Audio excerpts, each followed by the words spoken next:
আমরা গুরুজির কাছ থেকে যে শিক্ষাগুলো পেয়েছি এই 4টা দিনে, যে সুষ্ঠ মন একটা বিশাল দেহকে পরিচালনা করে।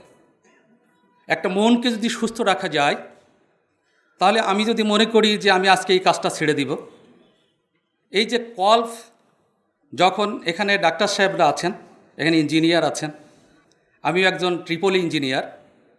আমি কোয়ান্টাম সম্পর্কে যদিও এর আগে অনেক শুনেছি, কিন্তু আসার সুযোগ আমার হয়নি। তো যার অনুপ্রেরণায় আমি এখানে এসেছি তাকে আমি ধন্যবাদ জানাচ্ছি। যে এর আগেও যদি আমি আসতে পারতাম, হয়তো আমার জীবনটাকে আরও সুন্দরভাবে গঠন করতে পারতাম।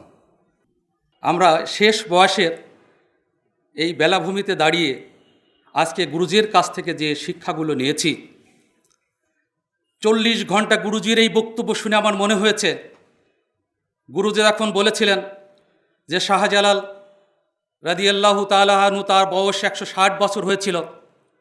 আমার কাছে গুরুজিরকে দেখে মনে হচ্ছে উনি এখন কেবল কিশোর ছেড়ে যৌবনে পদার্পণ হয়েছে।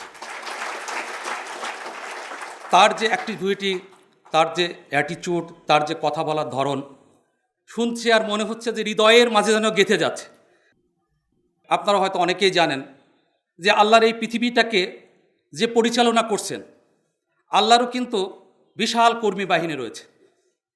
এই কর্মী বাহিনী 2টা শিফটে চেঞ্জ হয়, ফজরের পরে এবং আসরের পরে।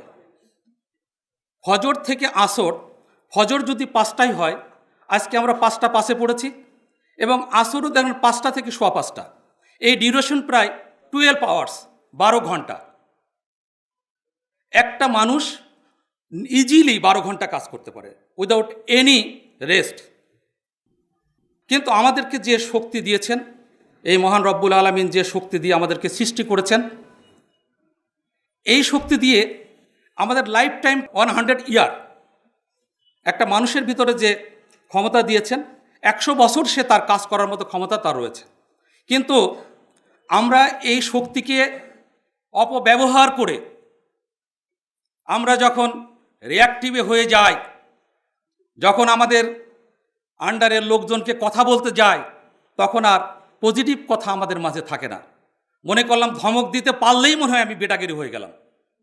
যার কারণে এই রিঅ্যাক্টিভের কারণে আমাদের ভিতর থেকে অনেক জিনিস ক্ষয়ে গেছে, যার কারণে আমাদের ডায়াবেটিক্স, যার কারণে আমাদের আজকে এই গায়ে ব্যথা, এই আর্থাইটিক্স, এই চোখের প্রবলেম, এগুলো সৃষ্টি হচ্ছে। যদি আমরা আগে থেকে জানতাম, মনেরও ডাক্তার আছে, মনকে যদি সুস্থ রাখা যায়, তাহলে আমার শরীরকে আমি সুস্থ রেখে আমি আমার জীবনকে পরিচালনা করতে পারি। আজকে ইঞ্জিনিয়ার হয়েও বিভিন্ন জায়গায় আমার কাজ করার সুযোগ হয়েছে। এখন একটা প্রতিষ্ঠানে আমি কাজ করি। আমার মনে হয়েছে কেন আমি আগে আসলাম না, আমি আজকে শেষের দিকে কেন আসছি। আমি যদি আগে আসতে পারতাম, তাহলে হয়তো আমি আমার ক্যারিয়ারে আরও অনেক কিছু যোগ করতে পারতাম। দুনিয়াতে কিছু দিতে হলে অনেক স্যাক্রিফাইস করতে হয়। স্যাক্রিফাইস ছাড়া মানুষের জীবন কিন্তু গঠন করে না।